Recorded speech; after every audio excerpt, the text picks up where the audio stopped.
Hugo, ¿me escuchas? Hugo, estoy al aire.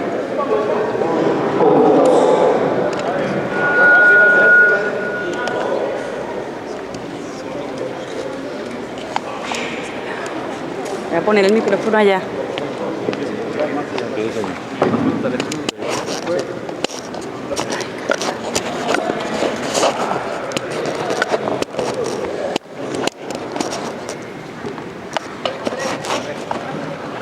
Perdón. Entonces lo que no tiene estar así, carta democrática.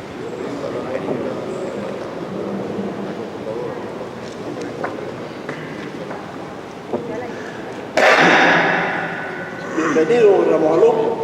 Bienvenido a Washington, D.C. ¿Estamos listos? Estamos listos. Bueno, muchísimas gracias a todos los medios de comunicación presentes en este evento, en el que nosotros quisiéramos transmitir por intermedio de ustedes la razón de nuestra presencia aquí y los particulares que están rodeando a la situación de nuestro país en lo que podemos definir sin duda alguna como el caso Venezuela. Nosotros en fecha reciente, es decir, la directiva de la Asamblea Nacional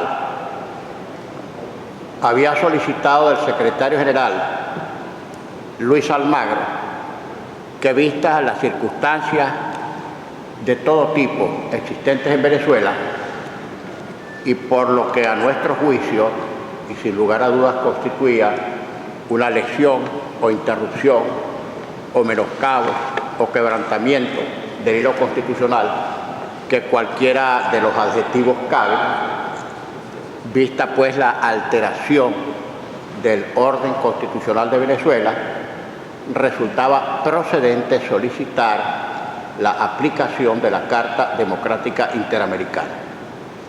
Lo hicimos, repito, ejerciendo nuestro rol como representantes del poder mayoritario electo por el pueblo recientemente en las elecciones del 6 de diciembre y por un deber de carácter no solamente reglamentario ya como cuerpo, sino por un deber de carácter constitucional. El artículo 333 de la Constitución de la República Bolivariana de Venezuela impone a cualquier ciudadano, investido o no de autoridad pública, el deber de restituir o de restablecer la Constitución violada y el orden constitucional infringido o infraccionado. Repito, por eso estamos aquí. Le solicitamos al secretario general, como directivos de la Asamblea Nacional, poder electo por el pueblo, la aplicación de la Carta Democrática Interamericana por existir en nuestro país suficientes razones para activar ese dispositivo. Por cierto, ustedes me van a permitir algunos comentarios, algunas pequeñas digresiones que sirven para explicar mejor cuál es la situación. Resulta insólito que el gobierno venezolano califique de injerencismo cualquier pronunciamiento que, ajustado a sus normas, a sus reglamentos y a sus dispositivos legales, emita un organismo del cual el Estado venezolano y el gobierno forman parte. Esto resulta verdaderamente incomprensible, que las cabriolas, que las maniobras, que los pujos de la diplomacia del gobierno venezolano se afinquen en la exigencia de que no se aplique la Carta o de considerar injerencismo la actuación del organismo del cual Venezuela como país forma parte. La conclusión es elemental. Si no quieren formar parte del organismo, que se retiren, pero no pueden seguir manejándose en una especie de actuación bipolar conforme a la cual la Organización de Estados Americanos es buena si resuelve o decide conforme a los intereses del gobierno venezolano y per contra es mala si resuelve o decide lo que no le convenga al gobierno venezolano. Pero bien, así las cosas, lo que queremos es enfatizar que hay suficientes razones para la aplicación de la Carta. En Venezuela se ha quebrantado la Constitución. En Venezuela no hay respeto por la libertad de expresión e incluso hay numerosos periodistas en el exilio y otros sometidos a presiones de todo tipo. Aquí mismo, en este recinto, está con nosotros el periodista Rafael Poleo, director del Nuevo País y de Z. También están sometidos a medidas judiciales que lo mantienen fuera del país Miguel Enrique Otero, director del Diario Nacional, Alberto Federico Rabel del portal La Patilla. En fin, no se respeta la libertad de expresión. Hay presos y detenidos políticos. Yo no diría que hemos perdido la cuenta, pero es tan larga la lista que sea de prolija enumeración en este momento. Quiero citar solo los casos más eminentes. Leopoldo López, preso sin delito en un juicio que escandaliza, alarma y avergüenza a cualquier sistema de administración de justicia.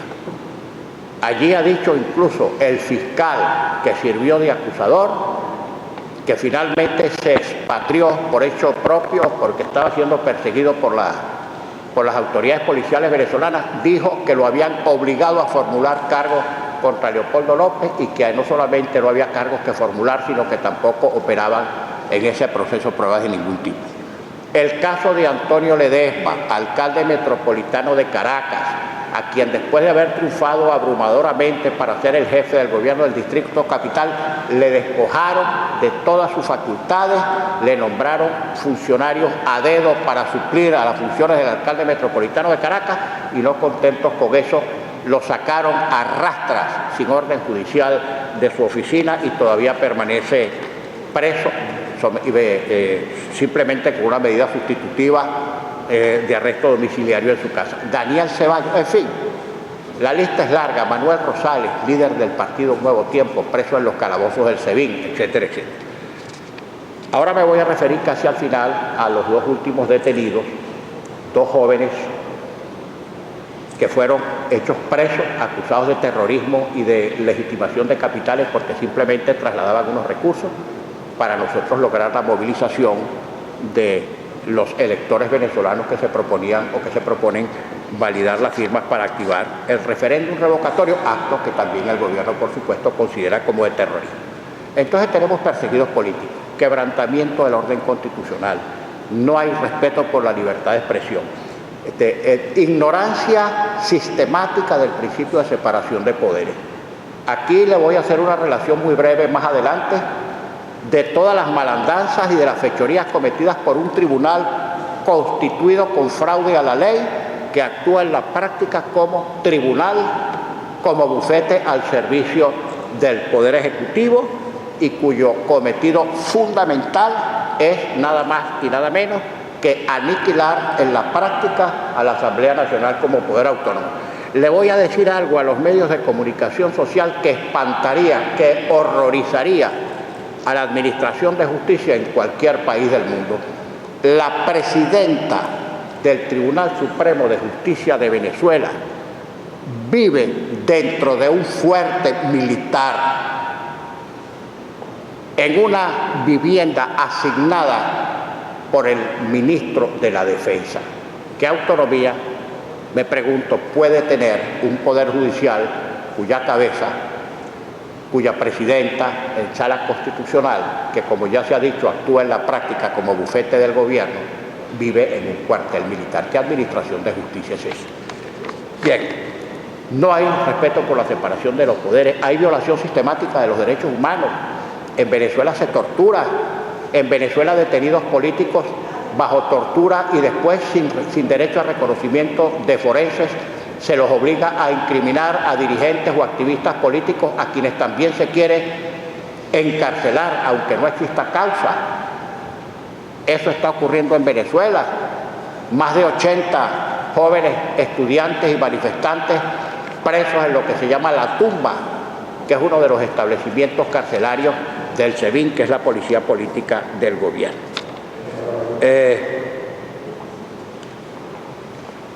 El gobierno venezolano Inmediatamente después de conocerse los resultados electorales del pasado 6 de diciembre, comenzó a actuar en dos sentidos distintos.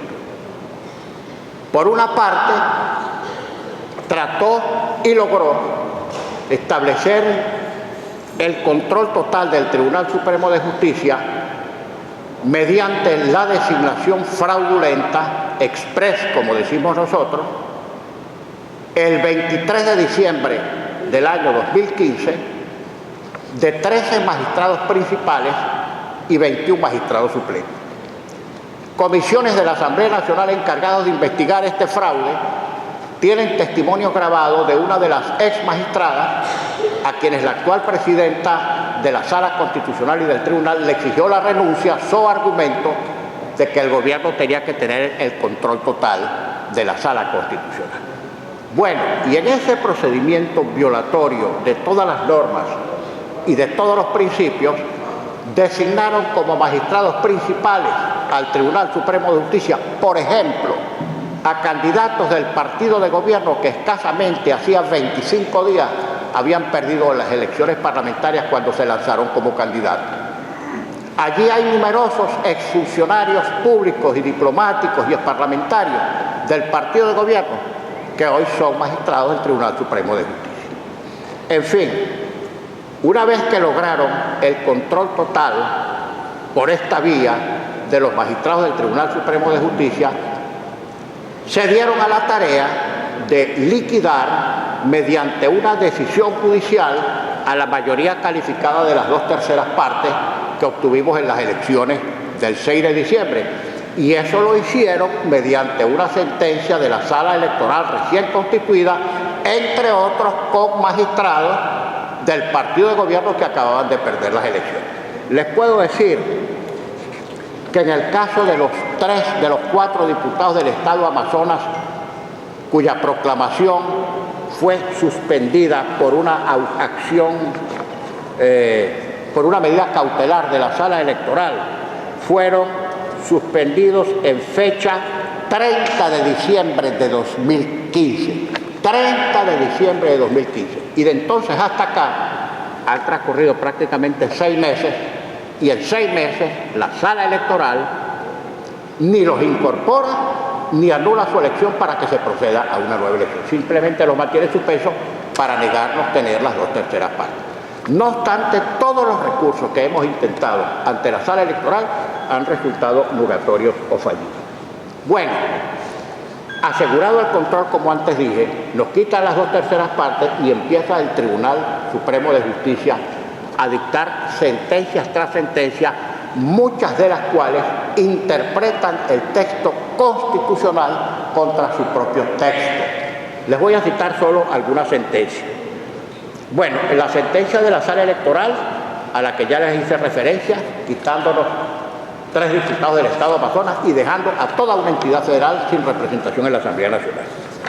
Luego, fecha 11 de febrero, la Sala Constitucional declaró que el decreto de emergencia económica que a solicitud del Ejecutivo consideró la Asamblea Nacional y no lo aprobamos o lo rechazamos, entre otras cosas por falta de información, la Sala Constitucional, a pesar de la decisión de la Asamblea Nacional en ejercicio de una facultad privatística que le señala la Constitución, pues el tribunal declaró que a pesar de nuestra decisión el decreto de emergencia económica tenía vigencia.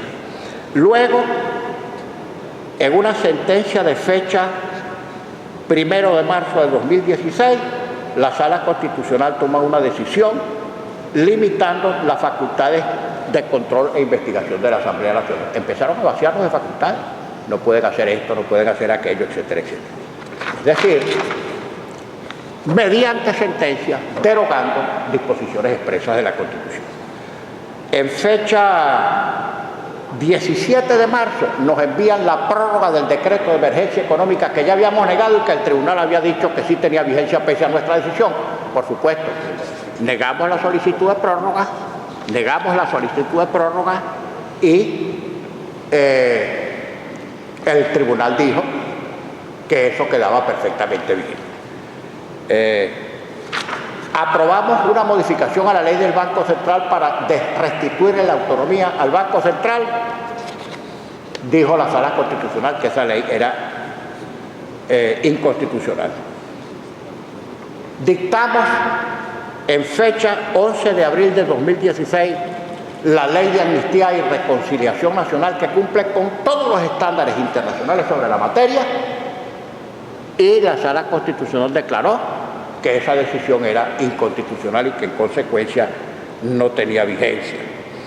En fecha 21 de abril de 2016 el tribunal decidió suspender y anular temporalmente y en otros casos de manera definitiva algunas normas contenidas en nuestro reglamento interior y de debate que, conforme a la Constitución, es de las normas denominadas interna corporis, en ejecución directa de la Constitución, que ningún organismo puede interferir. Bueno, nos vaciaron, nos dictaron normas para convocar, para hacer las convocatorias, para establecer el orden del día, etcétera, etcétera.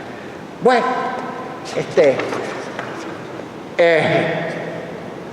en fecha 21 de abril de 2016 declararon que la enmienda constitucional que aprobamos no podía ser aplicada, no obstante que ellos saben que cuando se aprueba una enmienda o una reforma constitucional, esas disposiciones tienen efecto, como dicen los juristas, ex tunc, o sea, adelante y hacia atrás. Nos dijeron que la enmienda no aplicaba para este periodo porque Nicolás Maduro tenía una especie de derecho adquirido porque fue electo por 5 años. Bueno, si seguimos leyendo sentencia tras sentencia, suprimieron leyes de carácter social, se opusieron a la ley que aprobamos para que pudieran entrar medicamentos del exterior por la crisis hospitalaria y la crisis de medicinas, negaron la ley mediante la cual aprobamos pensiones y cestatiques y beneficios para gente de la tercera edad. Pero la última de todas, es verdadera, bueno, no digo que la última, la penúltima, es verdaderamente sensacional. El presidente intenta un recurso de amparo porque nos acusaba supuestamente de estar usurpando sus funciones de dirigir la política exterior. Ellos consideran que nosotros estemos aquí pidiendo la activación de la Carta Interamericana es un acto de usurpación, porque la política exterior la dirige el presidente. Pues claro que la dirige.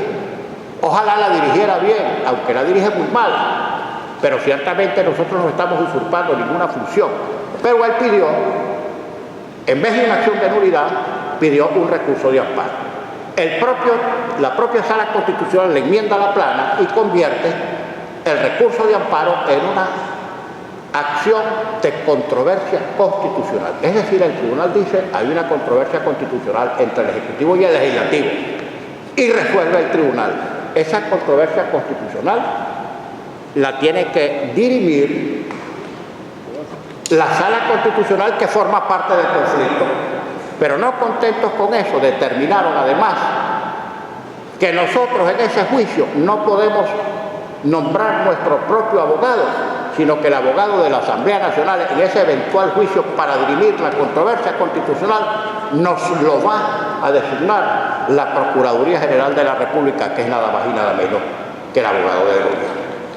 Mira, y para no extenderme demasiado en la rueda de prensa, porque preferiría más bien responder las preguntas que me formulen los comunicadores, les quiero decir que otra de las cosas que está ocurriendo en Venezuela que quebranta gravemente el orden constitucional es la participación directa en política partidista, militante, violando sus funciones y deberes constitucionales, la Fuerza Armada Nacional, es decir, el alto mando militar, que se han convertido en un factor de deliberación.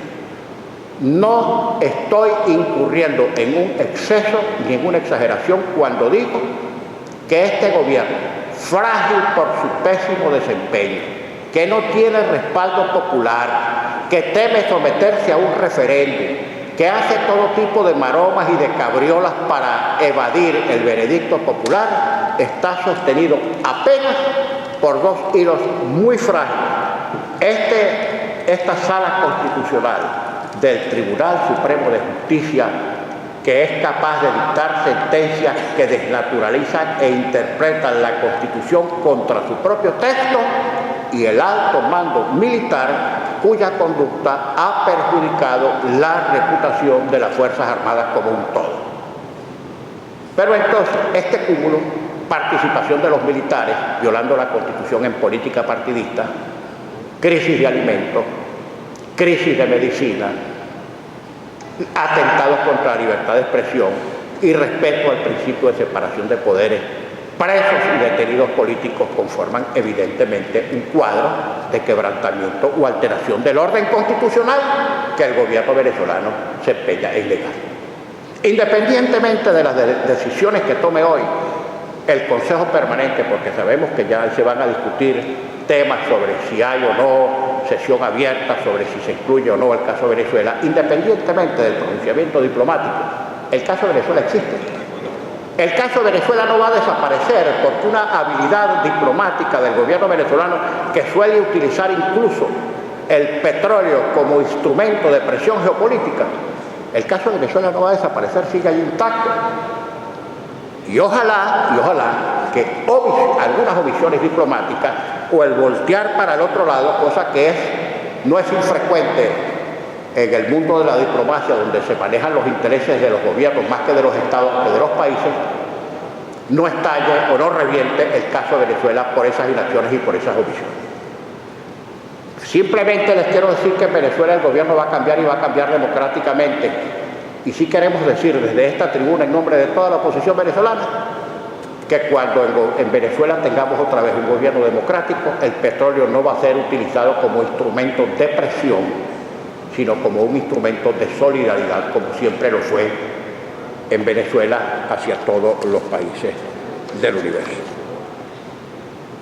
Pues, creo que esta exposición, ni muy larga ni muy corta, sirve para que comiencen los amigos de los medios de comunicación a formular preguntas. No veo muy bien de aquí por el carril, pero... Presidente, ¿usted teme que no va a poder hablar en la sesión y por eso dio esta rueda de prensa ahora antes?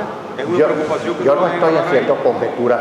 Si se me da el derecho de palabra adentro, lo ejerzo. Si no se me da, y respetaría la decisión del Consejo Permanente, de todas maneras estoy diciendo aquí lo mismo que habría dicho allá. Doctor, usted pidió la aplicación de la Carta Interamericana, Sonia Schott con Diario de las Américas. Usted pidió la aplicación de la Carta Interamericana Democrática a Venezuela. ¿Cómo queda con respecto al referéndum revocatorio que ustedes también están pidiendo? ¿Es parte de lo mismo? ¿El orden de los factores no altera? Son dos cosas distintas. No yo, la Junta Directiva de la Asamblea Nacional le solicitó al secretario general Luis Almagro la solicitud de aplicación de la Carta, que contempla distintas medidas. Por cierto, dicho al margen, el informe de Luis Almagro, que suscribimos totalmente, se quedó corto en algunas cifras sobre inflación, desabastecimiento, etc. Se quedó corto. Pero bien, una cosa es la activación de la Carta y otra cosa es el ejercicio de nuestro referéndum, que sigue adelante contra viento y marea y contra todos los obstáculos, increíbles e irracionales obstáculos, por parte de un gobierno que tiene terror a contarse y a consultar el veredicto popular. Y esta ha sido precisamente una de las soluciones, una de las salidas democráticas, constitucionales, pacíficas y electorales que hemos propuesto, la consulta popular. Que diga el pueblo si quiere que Maduro se vaya o se quede. ¿Por qué le tiene miedo a eso? Presidente, muchos de los países... Una pregunta, por favor, que se me aquí de la agencia de fe.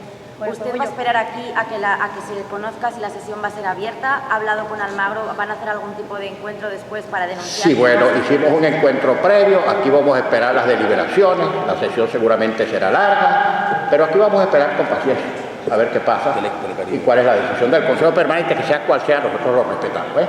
Presidente, esta respuesta es para los venezolanos y para los países que están inscritos dentro de la propuesta de que en Venezuela hay que dialogar.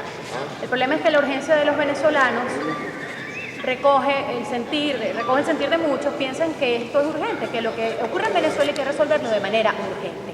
¿Qué haría falta en lo inmediato para que, si hoy se decide apoyar en todo caso el diálogo y no la aplicación de la Carta Democrática como tal, haya una solución pronta para la crisis que vive en Venezuela? Solución mágica nadie puede decir cuál es ni cómo se produce. Para nosotros la solución mágica es la consulta popular, la consulta refrendaria. Esa para nosotros es la solución mágica.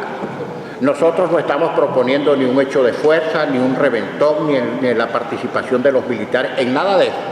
E incluso la solicitud para que se active un mecanismo, los contenidos de la Carta Democrática, que Venezuela suscribe porque Venezuela forma parte de la OEA, es la recurrencia una vez más a una solución de carácter democrático, pacífico y constitucional, que envíen, por ejemplo, la misión a Venezuela y que los diplomáticos, que la misión observe in situ qué es lo que pasa en Venezuela, si hay colas o no hay colas, si hay presos políticos o no los hay, si se están obstaculizando las salidas democráticas o no, y que digan simplemente lo que vean. Esa es nuestra solicitud. Mira, y en lo que se refiere a diálogo, quiero ser enfático al decir, nosotros nunca nos hemos negado a que dialoguemos, porque el sustituto del diálogo es la matanza que nadie quiere. Ahora, ¿qué diálogo? ¿Cuál diálogo? ¿Cómo se plantea? El diálogo no es la agenda que dicte un ejecutivo agónico en situación terminal, porque nosotros en esas condiciones no vamos a dialogar. Nosotros tenemos nuestras exigencias para ese diálogo, que es respeto a la voluntad popular, los presos políticos y los exiliados, el respeto a la libertad de expresión, ayuda humanitaria, etcétera, etcétera, etcétera. Y además no son para nosotros elementos transables o negociables, que si me liberan los presos, te entrego el referéndum o al revés. No, para nosotros no hay nada transable. Nuestros presos tienen que estar en libertad porque no han delinquido y son perseguidos políticos y están beneficiados por una ley de amnistía que el gobierno se pretende ignorar. El referéndum es un derecho constitucional no transable que este gobierno tramposo, fullero, no siga impidiendo porque está metiéndole más presión a la de por sí recalentada situación política y económica venezolana. Ahora, ojalá se diera, para mí una gran solución sería que Maduro nos diera la buena noticia hoy, dentro de unos minutos, diciendo, renuncio, se lo hemos planteado. Renuncie usted, presidente, salga por la puerta grande de la historia, si es que le queda chance, en vez de escurrirse por los entresijos de la ignominia, por las endijas que también a veces deja la historia. Ahora, nosotros estamos preocupados como venezolanos, más allá del gobierno de Maduro, que es una desgraciada y accidentada circunstancia que vamos a superar, pero nos va a quedar un desastre, y ese desastre lo tenemos que resolver y que revertir en una situación que también estamos conscientes es mucho más difícil reconstruir que construir.